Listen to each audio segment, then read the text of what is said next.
제가 교회에서 사용하는 용어 중에 좀 별로 그렇게 썩 좋은 느낌으로 이렇게 생각되어지는 좀 좋은 느낌이 아닌 단어로 생각되어지는 단어가 몇 가지가 있는데 그 중에 몇 가지가 치리, 출교, 제명 그런 용어가 포함되어 있는 교회에서 재판하는 그 용어를 별로 그렇게 제가 좋아하진 않습니다.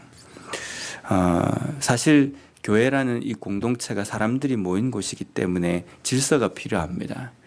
그래서 그 규칙과 그 질서가 존재하는데 그 규칙과 질서를 파괴해서 공동체를 좀 어지럽게 만드는 일에 대해서 시시비비를 가려야 되는 이 재판이 없어서는 안 될 어떤 일입니다. 그런데 하지만 때로는 교회 안에서 이런 재판이나 이러한 일들을 행할 때에 그 행하는 데에 그 자세들이 보면 그 일을 어떻게 우리가 표현할 때 보면 그 당사자인 사람들을 교회가 재판을 할 때에 재판하는 사람의 입장에 서 있는 사람들은 때로는 어떻게 보면 마치 자신들은 아주 거룩한 삶을 사는 것처럼 하고 그 당사자에 대해서 비판하고 정죄하고 아주 그냥 어떻게 보면 좀 극악의 표현을 악독하게 하는 그러한 모습들을 좀 종종 보기 때문에 과연 이게 교회 안에서 질서를 위해서는 필요하지만 과연 이게 어떤 의미로 우리가 교회 안에서 행해야 할까라는 그런 고민들이 좀 있기는 합니다. 오늘 본문에서도 보면 그런 일에 대해서 기록하고 있습니다. 이스라엘 백성들의 숫자가 약 200만 명. 우리가 200만 명 이러지만 상당히 많은 숫자지 않습니까? 근데 상당히 많은 그 숫자의 사람들이 한 공동체를 이루어 가지고 그 가나안 땅을 향해서 지금 가고 있는 겁니다. 그러면 그 안에도 분명히 그 사람들 사이에서 일어나는 문제들이나 아니면 그들이 그 안에서 규칙, 어떻게 삶을 살아야 되는지 또 어떻게 그들의 그 시간들을 좀 진행해야 하는지 거기에 대해서 어떤 규칙이나 그리고 방향이나 이러한 것들을 제시를 해줘야 됩니다. 그래서 이 안에서도 여러 가지 문제들이 있을 것이고 또 서로가 이걸 시시비비를 가려야 되는 그런 문제들도 있기 때문에 그 일들을 하나하나 모두 모세가 다 감당을 한 겁니다.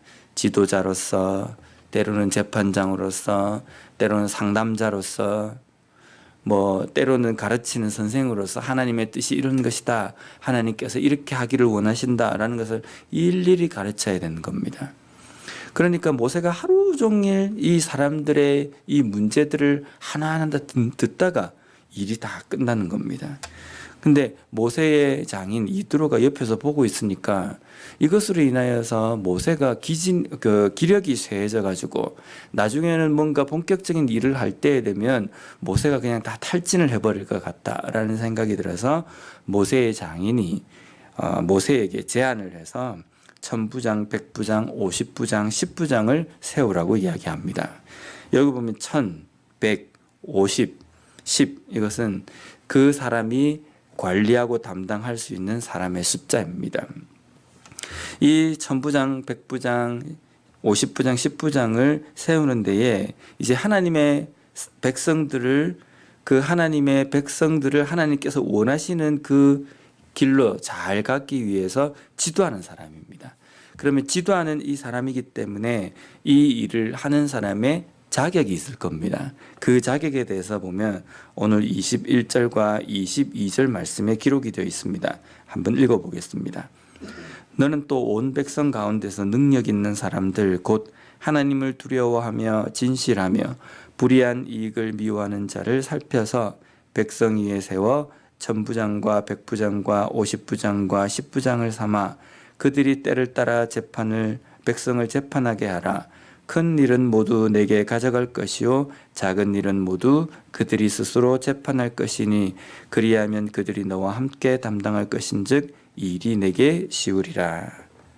자, 여기에 보면 그 일을 담당할 수 있는 지도자로서의 자격이 첫 번째가 능력 있는 사람이다라고 이야기합니다. 능력은 이 일은 지도자로서 하나님의 뜻을 깨닫고 그 뜻대로 백성들을 인도해야 되는 사람이기 때문에 그 능력을 이야기합니다. 많이 배웠고 뭔가 그 사람이 다른 어떤 자격 요건이 아니라 그 사람에게 능력이 있어야 합니다. 능력이 있어야 하나님께서 맡겨주신 그 양들을 잘 인도할 수 있다는 겁니다. 그러면 그 능력에 대해서 또 세부적으로 이야기하고 있습니다.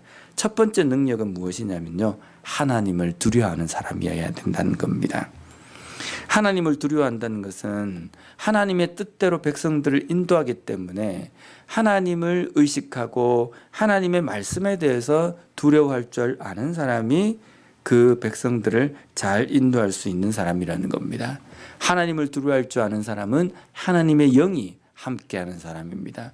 성령이 그의 마음 가운데에서 그와 함께 하시고 또 성령의 그 음성에 민감할 줄 아는 사람이 하나님을 두려워하는 사람이라는 겁니다. 두 번째로 그 능력이라는 것은 진실한 사람이 되어야 되는 겁니다. 자기도 진실하지 않으면서 다른 사람의 그 의로움, 진실하지 못하는 것에 대해서 판단한다. 이건 있을 수 없는 일이지 않습니까? 자기가 진실하고 그 진실한 마음을 가지고 있는 사람이어야지만이 백성들을 진실하게 인도할 수 있고 진실한 삶으로 인도할 수 있다는 겁니다. 세 번째로 능력이라는 것은 불의한 이익을 미워하는 사람이어야 합니다. 재판을 해야 되는 겁니다. 재판을 해야 되기 때문에 이거는 공정하게 해야 되거든요. 근데 때로는 저 사람이 나하고 좀 친분 관계가 있기 때문에 그쪽으로 이렇게 판결이 굽을 수도 있고, 저 사람이 보통 때 나에게 뭔가 잘해줬기 때문에 그 사람에 대해서 그 사람의 팔을 들어줄 수도 있다는 겁니다. 하나님께서는 이스라엘 백성들에게 가나안 땅에 들어가서 하나님의 율법을 온전히 지키면서 살아갈 때에 여러 가지 명령한 것 중에 돈을 받고 재판을 굽게 하지 말라, 가난한 사람이라고 그들의 의견을 두둔하지도 말라라고 이야기하십니다. 그래서 재판 그리고 시시비비를 가리는 것, 하나님의 말씀대로 정확하게 그것을 판단하는 것, 이것은 그 불의한 이익을 미워하는 사람, 공정하게 판단을 할 줄 아는 사람이 되어야 된다는 겁니다. 사실 이런 기준을 가진 사람이 있겠습니까? 제가 쭉 보면서 이런 사람이 과연 있을까? 이런 사람이 있다고 한다면, 이런 일을 맡길 만한 사람이 있다고 한다면 이스라엘 백성들이 조금 무리 없다고 해서 막 투덜거리고 하나님을 원망할 때 옆에 이런 사람이 많아가지고 잘 인도할 수 있었을 텐데 과연 이런 사람을 다 맡길 수 있는 천부장, 백부장 이런 일을 맡길 만한 사람이 있었을까? 물론 완벽하게 갖춘 사람은 없다 할지라도 이러한 것을 계속적으로 훈련하면서 이 일을 감당을 해야 되는 겁니다. 그런데 우리도 이 시대에 살아가면서 우리에게 맡겨진 그 일들이 어떻게 보면 재판, 판단, 치리 이런 일들을 우리에게 맡겨주셨지만 그 일의 이전에 우리에게 먼저 하나님께서 명령하신 것은요, 사랑, 긍휼, 용서라는 겁니다. 정말 재판하고 판단해야 될 그 상황 이전까지 정말 그 사람에 대해서 뜨겁게 사랑하고 뜨겁게 긍휼을 부르고 뜨겁게 용서하려고 하는 그러한 마음들을 우리가 먼저 가져야 되고 그러한 자세로 다른 사람을 먼저 대해야 된다는 겁니다. 어쩌면 이 시대를 살아가는 우리에게 하나님께서는 이 시대의 천부장 아니면 만부장 이런 일들을 우리에게 맡겨주셨을 겁니다. 영적으로 이 시대를 이끌어갈 수 있도록 우리에게 맡겨주셨다는 겁니다. 그러면 영적으로 이 일을 맡은 하나님의 그러한 청지기로서 이 땅의 삶을 어떻게 살아야 하는가? 진실하게 하나님을 두려워할 줄 알고 불의한 재물을 싫어하고 공정하게 모든 일들을 바라보며 하나님의 말씀의 그 관점으로 이 세상을 바라봄으로 말미암아 하나님께서 이 시대에 무엇을 원하시는지 말씀대로 이 시대를 이끌어가고 또 바꾸어 갈 수 있는 그러한 삶으로 서 있는 이 시대의 천부장으로서 살아가는 우리 모두가 되었으면 좋겠습니다. 기도하겠습니다.